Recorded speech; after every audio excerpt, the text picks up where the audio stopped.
que uno ve lo más misérrimo del ser humano, de verdad, lo más miserable y lo más grandioso. Yo en las guerras he visto cosas realmente en las que yo he dicho, vale mucho la pena el vivir esto y entender la grandeza del ser humano. Yo tengo un conocimiento de México desde que tenía 5 años. Yo no sabía dónde estaba Valencia, ni sabía dónde estaba Castellón, ni sabía dónde estaba el País Vasco, pero sabía perfectamente dónde estaba Tlaquepaque y Guaymas y Chetumal. Todas las cosas que he hecho a lo largo de mi carrera profesional, todas han sido emulando a mi padre, queriendo ser como Joaquín Peláez.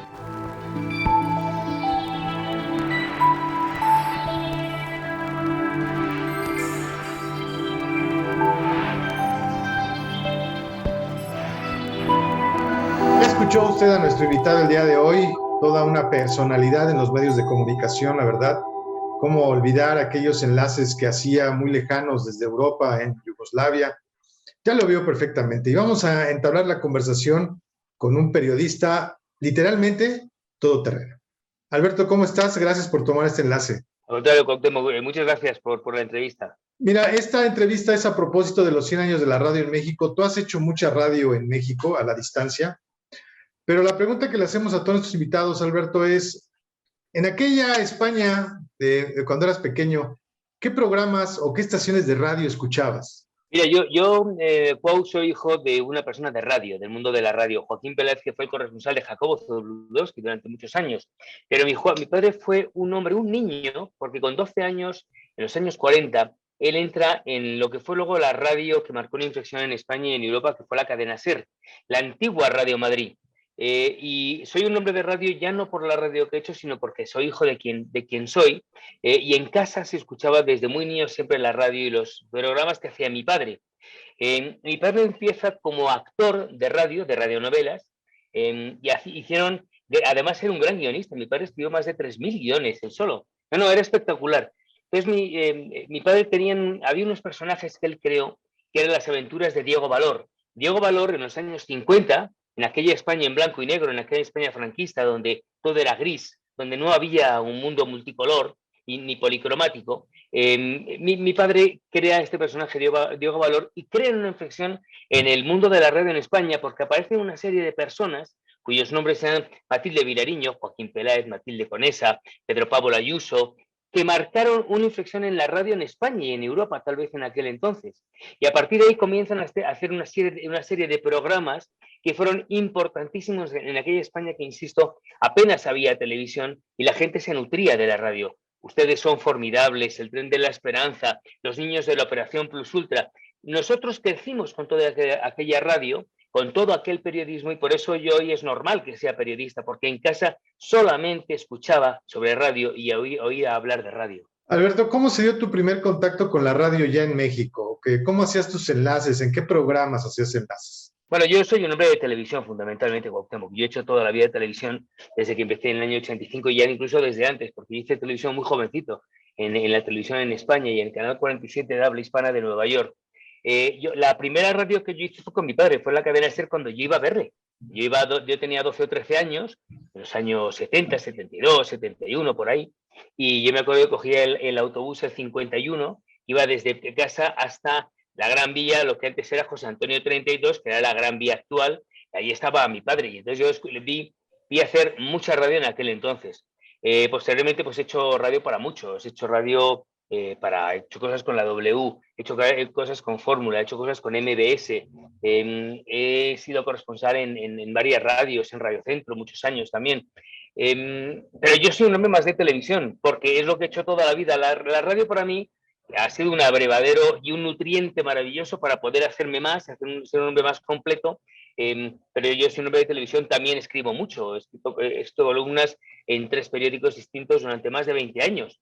Hace unos años yo decía, como digo, joder, yo nunca me imaginé que iba a escribir tanto, porque luego he escrito también novela, he escrito ensayo, pero escribí muchísimos artículos y escribo muchos artículos. E intento ser, la verdad, un hombre muy completo en el mundo de la comunicación, que no es fácil. Aquí en México estuviste también colaborando con un maestro del periodismo, que seguramente lo ubicas perfectamente, don Jacobo Zabludovsky. ¿Cómo olvidar tus enlaces que hacías desde España al programa del maestro Zabludovsky? ¿Cómo sentías esa vibra? ¿Qué aprendiste del maestro en periodismo Jacobo Zabludovsky? Bueno, la pregunta sería más bien qué no aprendí de Jacobo. Yo creo que hay dos tipos de periodistas en el mundo en español. Y siempre lo he dicho y lo digo de una manera categórica y sé de lo que estoy hablando. Yo creo que hay, los periodistas son Jacobo Zabludovsky y el resto. Jacobo, que además casi me sacó de la pila bautismal porque era muy amigo de mi padre y me dio todas las oportunidades para poder hoy estar donde estoy. Era una persona, desde el punto de vista personal, era un hombre realmente excepcional. Un hombre de una cultura muy vasta, que de todo sabía mucho, pero lo hacía desde la humildad. Y eso es lo que le hacía a Jacobo ser mucho más grande. Por eso Jacobo consiguió el éxito, por eso y por muchos más motivos.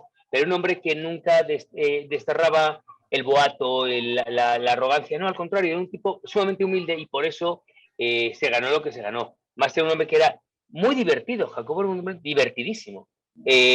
Y dentro de un humor sumamente intelectual que no todo el mundo lo entendía, por eso, porque era un hombre muy ilustrado, muy leído. Y luego como profesional yo creo que Jacobo era un hombre que sabía oler la información como pocos y sabía manejar y desmenuzar la información como pocos. Y cuando estabas pensando tú una cosa, ya Jacobo te está dando no solamente la respuesta de lo que estabas pensando, sino cómo podrías hacerlo de otra manera. No, Jacobo Zabludovsky, de verdad, creo que ha sido uno de los grandes próceres de la comunicación en América Latina y el mundo en español. Alberto, tú has tenido la gran fortuna como periodista de manejarte literalmente en dos mundos, en España y Latinoamérica y en específico México. Toda esa gran amplitud de periodismo que tú trabajas, ¿cómo la has llevado? Pues, ¿cómo te has sentido? ¿Cómo te has preparado para llevar este abismo tan grande de periodismo? Ya, afortunadamente, a mí mi padre nos enseñó a ser personas biculturales. Yo tengo un conocimiento de México desde que tenía 5 años. Yo no sabía dónde estaba Valencia, ni sabía dónde estaba Castellón, ni sabía dónde estaba el País Vasco, pero sabía perfectamente dónde estaba Tlaquepaque y Guaymas y Chetumal, porque mi padre trajo en alguna ocasión, siendo muy niños, un mapa muy grande y nos enseñaba dónde estaba la República de México. Desde ahí en adelante me casé con mexicana, llevo 20 años viviendo con mi mujer mexicana, mis hijos, tengo 2 hermanos que viven aquí, la familia política, es decir, el abrevadero que tengo yo de México, yo me siento un mexicano más, de verdad. Más allá de que yo pues, no hablo como ustedes así, pero más allá de eso y de que no tengo el pasaporte, yo me siento profundamente mexicano. Y al ser mexicano y español, por supuesto, me siento una persona completamente bicultural. Y no es fácil poder manejar los medios de los dos continentes, porque es verdad que es una manera de hacer distinta, ¿no? Y afortunadamente, gracias al haber vivido y estado tanto aquí en México y por supuesto en Madrid, pues hombre, efectivamente para mí es más fácil, porque es verdad que en muchas ocasiones, incluso desde el punto de vista semántico, uno está hablando en España en una radio y yo entiendo que un mexicano pueda no entenderle. Y aquí viene un español a México. Yo voy y vengo mucho y acabo de llegar a México y me voy unos días a Madrid. Y aquí viene un español a verlo, Cuauhtémoc, y como no entienda la idiosincrasia y ese lenguaje criptogramático que hay en México, que solamente los mexicanos lo entienden, y a los que queremos México, la gente no se entera. Entonces hay que hacer un lenguaje que sea neutro para que todos puedan entenderlo. Entonces es verdad que tal vez a mí me entienden muy bien, pero por eso, no es porque yo sea más guapo, ni más simpático, ni más alto, sino solamente porque conozco perfectamente la cultura mexicana, porque la he vivido, la he mamado, y la cultura española. Yo soy español, nací en España, amo mi país y conozco perfectamente la cultura española. En una mañanera dijiste muy bien que tú habías escuchado a Cricri. A ver, platícanos cómo Y escuchaste a Cricri, Alberto, por favor. cuando mi padre venía a México en los años 60, él viajaba mucho. Veníamos a México con aquel programa de radio de los niños, la Operación Plus Ultra. Y entonces escogían a unos niños españoles de escasos recursos y les daban unos incentivos económicos y viajaban, iban a ver al Papa en Roma y venían aquí a México y les veía al presidente de la República y tal. Entonces mi padre conoce a Jacobo Zabludovsky el año que yo nací, en el año 64, y se hicieron enormemente amigos, grandes amigos. Y mi padre, como te decía, se impregnó de la cultura mexicana. Y a casa llegaban, cada vez siempre que venían, con muchos discos, y lo ponía los sábados. Teníamos en casa un tocadiscos muy de esos además que había que ponerlos y enchufarlos con las bocinas y eso, había poco menos que un ingeniero, ¿no? Con una paciencia de bisturí de cirujano había que ir haciéndolo. Entonces mi padre ponía a José Alfredo Jiménez, a Ola Beltrán, los sábados desde las 9 de la mañana hasta las 3 de la tarde. nos despertábamos con esas melodías, y con esas melodías crecimos, y entre esas melodías estaba Gabilondo Soler.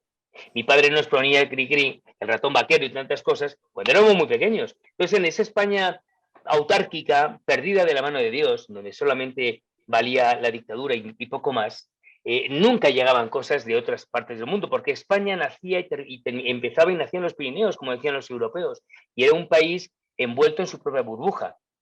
Y teníamos una pequeña mirada a México, era muy poquita la visión que teníamos, y mi padre fue una persona que nos atrajo a México, a España, y por eso nosotros escuchábamos a Cricri. Yo creo que fuimos los 5 únicos niños españoles que nos educamos con Gabilondo Soler. Alberto, tú has tenido también la fortuna, o quizá, no, yo creo que sí es fortuna, de sentir, de palpar el sentimiento humano desde las grandes emociones hasta, tristemente, la cuestión beligerante. Has estado en eventos de verdad de primer nivel, en primera fila, pero has hecho la cobertura de cuestiones de guerra. El ser, como lo dije al principio, literalmente todoterreno, a veces es difícil, Alberto, estar en las guerras. Bueno, claro que es difícil, Cuau. Es muy difícil porque en las guerras uno ve, y si no está dispuesto a verlo, es mejor que no vaya, porque uno ve lo más misérrimo del ser humano, de verdad, lo más miserable y lo más grandioso. Yo en las guerras he visto cosas realmente en las que yo he dicho, vale mucho la pena el vivir esto y entender la grandeza del ser humano, porque yo sí creo que el hombre es bueno por naturaleza, y he visto las cosas más terribles, y más dramáticas, y más peligrosas, y más intensas, en fin, todo, porque más en las guerras todo lo llevas casi hasta el paroxismo, o sea, hasta donde ya no hay más, y cuando crees que ya no hay más, todavía hay más. Entonces uno tiene que estar muy preparado desde el punto de vista psíquico y psicológico, y sobre todo intelectual, para poder entender todo eso y poder tamizarlo por, por, por, por la, por la cabeza de uno mismo, para poder entender qué es lo que está pasando, ¿no? Y he vivido cosas que nunca pensé que iba a vivir. Pero bueno, todo eso afortunadamente también a mí me ha enriquecido mucho, Cuauhtémoc, porque yo hoy en día, pues hombre, me siento una persona afortunada, un privilegiado, por haber podido vivir tantas cosas, por ser parte de la intrahistoria que decía Unamuno, que decía que la intrahistoria la escribíamos todos los días. Bueno, pues el formar parte de la intrahistoria y el haber estado en guerras que dieron lugar a una inflexión en el mundo, la guerra del Pérsico I, la guerra del Pérsico II, Afganistán, etcétera, pues hombre, te categorizo aunque no quieras en que no hace falta que yo ya lea en los libros de historia qué pasó en la antigua Yugoslavia, porque lo viví en carne propia. Y es más, no solamente lo viví, sino que lo escribí y lo documenté. Y eso a mí me da pues un gran sentimiento de orgullo, la verdad.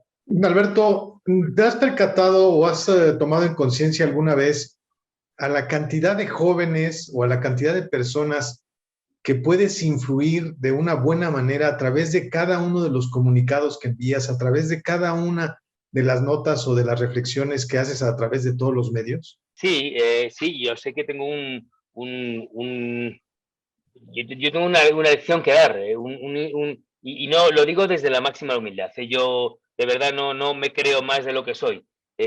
Pero efectivamente yo creo que tengo una responsabilidad social con mucha gente para que no caigamos en los mismos errores en los que hemos caído.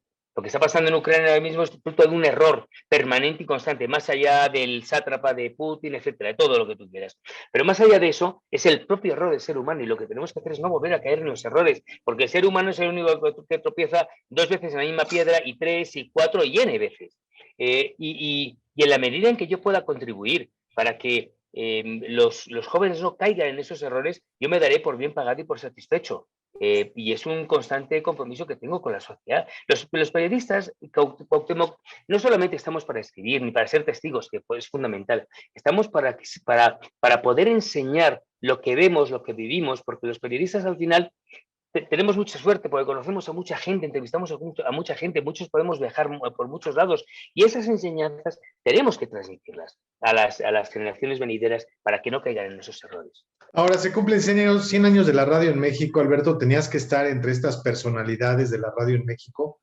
Eres un español muy mexicano. ¿Qué diferencias, tú que lo vives todos los días, qué diferencias ves entre la radio española y nuestra queridísima radio mexicana, Alberto? La radio española es mucho más directa. Es una radio que no se anda con ambajes, con oropeles. La radio mexicana no. La radio mexicana, además, y la latinoamericana, la colombiana, RCN y Caracol, que son espectaculares, pero la mexicana en sí es una radio más al estilo mexicano. El mexicano es una persona muy educada, que cuida mucho las formas. En España, no, en la radio mexicana se cuidan mucho las formas. Y yo creo que hay muchas maneras de contar una cosa, pero siempre cuidando, no digo que en España sea grosera la radio, ni mucho menos, pero es mucho más directa, a veces es más ruda, como el español. Yo creo que el único gran problema que hay, o el issue que hay entre mexicanos y españoles, tal vez son las formas. Yo estoy casado con mexicana hace 25 años y todos mis pleitos, al ser hispano-mexicano, y fíjate que yo cuido mucho más las formas, es por este tema de formas. Porque, bueno, son idiosincrasias distintas, son personalidades distintas, la de España y la de México, pero en el fondo lo más importante y lo que más nos une, mi querido Cuau, es este idioma tan maravilloso que estamos hablando tú y yo. Yo creo que el punto toral, el nudo gordiano de todos los latinoamericanos, más allá de la religión, junto con la consanguineidad, es el idioma, es el español. También tuviste la fortuna, Alberto, de llegar, lo acabas de decir, muy pequeño a los medios de comunicación. Ese pequeñín Alberto Peláez que a lo mejor corría por los pasillos de la radiodifusora donde trabajaba el papá, ¿se imaginó alguna vez tener la cobertura de eventos bélicos tan trascendentes, de momentos importantes, afortunadamente buenos en tu país, también en México? ¿Te lo imaginaste alguna vez, Alberto? Nunca, nunca, nunca, porque además yo, a pesar de que a mí el periodismo me encantaba, me apasionaba, yo empecé en otros derroteros. Yo empecé siendo actor. Yo era actor de doblaje, yo tenía 16 años. Mi padre, que había sido actor, como te contaba, en la radio, hizo mucho doblaje en su vida, más de un gran actor. Y entonces mi padre me presenta a un amigo, Fernando Mateo, un gran actor de doblaje español, que ya murió, y me hizo una prueba y le gusté. Y entonces empecé a hacer mucho doblaje en España en aquel entonces, que fíjate, a mí el doblaje me ayudó mucho a saber interpretar la información. No interpretarla como en el teatro, no, pero darle unas inflexiones que no se le da porque suele ser siempre muy monocorde la información. Y yo supe dotar a la información de una manera de decirla como no lo decía otra persona, pero por eso, porque yo venía de la escuela de doblaje de hacer 10 años de doblaje, ¿no? Y entonces, pero yo nunca me imaginé, es más, yo sabía que quería ser periodista, pero nunca me imaginé ser corresponsal de guerra, si me daba terror pensarlo, porque alguien me lo dijo en alguna ocasión, y digo, tú estás loco. Y luego, fíjate, no cubrí una, cubrí 20, ¿no? Y a pesar de que no me lo imaginé, tampoco me arrepiento de nada de lo que he hecho. Mira, ha sido una vida laboral muy fructífera, muy intensa, a veces demasiado, pero yo creo que repetiría cada hecho de lo que hice, porque lo hice primero con honestidad y segundo buscando la verdad. Alberto, y ahora con estas nuevas tecnologías que también te tocó ese paso de lo análogo, de las cintas para grabar video a la actualidad, ¿cómo se lleva eso? ¿Cómo lo has sentido? ¿Para bien o para mal? ¿Cómo lo palpas tú, Alberto? Bueno, uno tiene que reinventarse, y yo pensaba que era muy mayor para reinventarme y fíjate que no, ¿eh? Más allá del mundo analógico al digital, hay muchas cosas que se pueden hacer. Yo durante 37 años trabajé en Televisa, es una casa a la que yo quiero mucho, otra cosa es que ya no esté con ellos. También los matrimonios se divorcian y no por eso no dejas de amar a la persona con la que estuviste tantos años. A mí Televisa me dio mucho y yo la quiero mucho y la querré toda la vida. Pero yo tenía que reinventarme, entonces yo afortunadamente tengo una pareja, mi mujer, Mónica Redondo, que es una mujer excepcional, mi mexicana particular, ella y la Morenita son las mexicanas que yo más quiero. Y Mónica también es periodista, es muy creativa. Y hace 2 meses, abrimos el canal de YouTube hace 2 meses, no teníamos canal de YouTube, bueno, había que reinventarse. Y entonces me dijo, oye, ¿por qué no hacemos un programa de entrevistas? Y le dije, porque bueno, las hace todo el mundo. Y dice, no, pero es que se me ha ocurrido un concepto. Dice, el programa de entrevistas se va a llamar En la cama con. Digo, a ver, cuéntame eso. Entonces se trata de hacer una entrevista al entrevistado en la cama donde duerme. Y de ahí le preguntamos, y todas las preguntas van desde el sueño, desde la ensoñación, desde el descanso, desde su cama, a donde quiere llevarnos el entrevistado. Y la verdad es que ha sido un éxito, todavía no sale, ha sido un éxito de parte de los entrevistados, porque hemos entrevistado ya pues, a Edith Márquez, a Emanuel, a Lucero, a todos en la cama, a Genoveva Casanova, a Rafa Márquez en Madrid en su cama, y tenemos más que hoy, mañana tengo una entrevista y el viernes tengo 2, el viernes y una mañana, y la estamos guardando y el 2 de abril sale la primera. por mi canal de YouTube, Alberto Peláez TV, Alberto Peláez TV, y por Facebook y el resto de las redes sociales. Y bueno, estamos muy contentos, Mónica y yo, porque además además de ser marido y mujer, desde hace 25 años somos ahora también socios y aliados, ¿no? Bueno, aliados los como siempre, socios, ¿no? Y estoy muy esperanzado, estamos muy contentos, creemos que puede ser un muy buen programa. Y así es como vamos reinventándonos, ¿no? Es un concepto que Sí, espero que sea nuevo y espero que guste. no, no, seguro que sí, estaremos muy pendientes, Alberto. Si un joven nos está escuchando en este momento y lo inspiras para que sea periodista de guerra, para que sea periodista que salga al frente de batalla en todo lo metafórico que implica el frente de batalla, ¿qué le recomendarías, Alberto? Yo creo que lo más importante, Cuauhtémoc, es que lean mucho. Es fundamental. Más allá de si quieren ser corresponsales de guerra, de deportes, de sociales o de política. Es muy importante, es fundamental que un periodista sea una persona hecha intelectualmente, que sea actual. Y la actualidad no solamente pasa por lo que está pasando ahora mismo en Ucrania, o lo que pasa en México con las mañaneras, etcétera, etcétera, etcétera. Lo actual pasa por conocer también lo que pasó antes. Si no conocemos bien qué ocurre, porque la historia es diacrónica, pasa con la rueda del tiempo y luego siempre se repite. Si uno no sabe bien qué pasó en la Revolución Francesa, por ejemplo, uno no puede saber, uno puede saber qué ocurre en la actualidad, pero no entiende el porqué, no comprende la etiología. Y es fundamental. Yo a mis hijos siempre les eduqué mucho el amor por la literatura, por la historia, porque así, a mí me lo enseñó mi padre. Eh, y es fundamental. Luego también les aconsejaría que fueran políglotas. Hoy en día, si eres una persona culta, una persona hecha intelectualmente hablando, una persona sólida, y eres una persona que hablas idiomas, ya tienes mucho ganado. Y yo, pues, creo que es importante que el paso por la facultad. Pero vamos, lo más importante de verdad, siempre lo digo, hay que leer mucho, instruirse mucho, estar lo más ilustrado posible, porque luego el periodista, como somos gente, tú lo has dicho, todoterreno, yo y tú y todos, tenemos que saber un poco de todo. Y no podemos quedarnos callados, porque además luego nos convertimos en los testigos de la historia y hasta los auditores de la historia. Alberto, cuesta trabajo hacerte esta pregunta, pero la voy a hacer. ¿Qué te falta? ¿Qué te falta por proyectar? ¿Qué te falta por hacer? ¿Qué ves a la lejanía que puedas hacer? Yo acabo de cumplir 58 años y me encuentro muy bien físicamente, muy bien intelectualmente, y yo creo que tengo que hacer mucho. Empezamos ahora con este canal, pero estoy colaborando ya con otras radios y con otras televisiones aquí en México, y estoy en contacto con unos youtubers que son extraordinarios, que vamos a hacer cosas juntos, y yo creo, me han pedido que escriba un libro de España, del tema de las relaciones, ahora que está con tanta pausa y con tanta tontería entre España y México. O sea, me han llamado para dar conferencias, es decir, no creas que me voy a quedar quieto. Mira, este es un tema de actitud y desde luego de haberse cuidado físicamente. Yo intenté siempre hacer una dieta equilibrada, hago mucho deporte todos los días, hago Bikram Yoga, que es un yoga de 90 minutos a 42 grados, corro mucho, yo corro medio maratones, y a mí eso me ha ayudado a estar bien, a encontrarme bien. Y luego, sobre todo, lo que he hecho es fomentar mucho mi actividad intelectual. Siempre lo hice. Claro, con estos 58 años que me encuentro que estoy bien, pues hombre, yo quiero estar activo 20 años más mínimo. Pues me queda mucho tiempo todavía. Alberto, ¿qué te diría tu papá, que es, ya me lo has dicho muy bien, un conocedor de medios y apasionado de los medios de comunicación? ¿Qué crees que te diría en este momento? A ver, Alberto, ¿estás haciendo esto bien o estás haciendo mal? No, yo creo que, bueno, me habría otros años, cuando empezaba y no, al pobre no le tenía, ya se nos había ido. Me costó mucho y seguramente yo erré en muchas ocasiones, ¿no? Me habría regañado. A mí siempre me hizo mucha falta mi padre, porque además nos dejó en un momento en el que yo tenía 25 años, era muy joven y yo no sabía. O sea, yo tenía siempre cuando yo hacía una crónica para Televisa o para quien fuera, ¿no?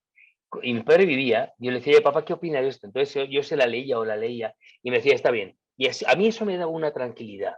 O me decía, yo en esto cambiarlo por esta otra cosa. Y a mí me daba mucha tranquilidad porque tenía su soporte. Mi padre era quien me estaba avalando todo. Cuando él muere, me quedo solo. Entonces tengo que luchar, tengo que seguir el camino solo cuando todavía era un hombre muy joven, con mucha inseguridad en el mundo laboral, y ahí comencé a ir a las guerras. Y las guerras me curtieron, me hicieron mucho más duro para poder entender todo eso. Yo lo he hecho mucho de menos, pero yo creo que hoy mi padre estaría muy orgulloso de mí. Sí, sí lo creo. Y desde luego, todas las cosas que he hecho a lo largo de mi carrera profesional, todas han sido emulando a mi padre, queriendo ser como Joaquín Peláez. Yo no quiero ser más, ni mucho menos, al contrario. Y dejando lo más digno el apellido Peláez, el de Joaquín Peláez. Alberto, tenías que estar en estas 100 personalidades de la radio en México a 100 años de la llegada de este maravilloso medio de comunicación a nuestro país, que desde luego también es tuyo y te incluyo como buen mexicano que eres. ¿Con qué te quedas de esta entrevista? Y dinos dónde te podemos ver, escuchar todo, Alberto. Bueno, me quedo con que nos hemos conocido finalmente, que te pido una disculpa porque hasta ahora no he podido hacer la entrevista y me quedo con que el mundo de la radio es un mundo de una gran imaginación, que tiene muchos años, que estará muchos más años, que seguirá ejerciendo esa labor social e informativa. Y me pueden ver, ahora ya estoy muy activo en las redes de sociales. No lo estaba, es verdad, no lo estaba. Cuando estaba en Televisa, pues hombre, no vivía en ese mundo de confort.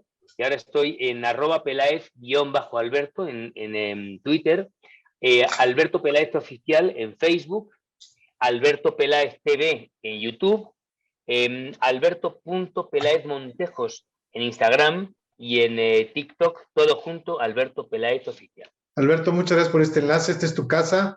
Y cuando vuelvas a México, vamos a contactarte para una conferencia en la Academia Mexicana de la Radio. Yo ahora vengo mucho. Yo ahora me quedo hasta finales de abril, luego vengo a mediados de mayo y me quedo 2 meses. Y así, yo ahora estoy casi más en México que en Madrid. Muchas gracias, Alberto. Te lo digo con mucho gusto. Gracias, Pau.